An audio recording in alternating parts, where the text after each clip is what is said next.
Crab. Kasi, hindi ako siya doon Crab. nakikita sa kanila.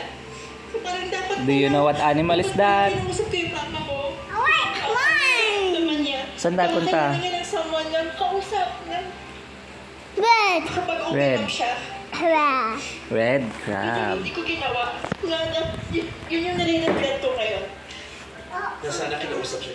Yung guy never mo rin in-attempt na kausapin ko nga to. Kasi may mga iba ko narinig. Aslan, no. No. Malaglag ka. Kausapin yung relasyon ng nanay. No.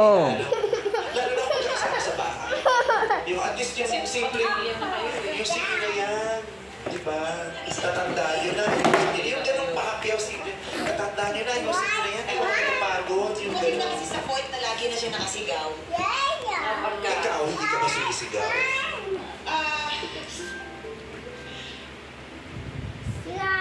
Grabe.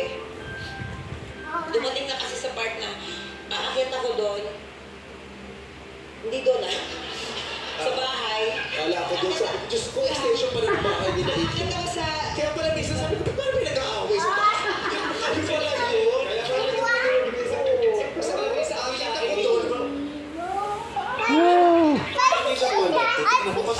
Five fishy. 5 little fishy swimming in the sea. 5 little fishy swimming in the sea. 5 little fishy swimming in the sea. Tapos, lagi Ano yun? sa akin, lagi siya- Bye-bye. Ngayon aware siya.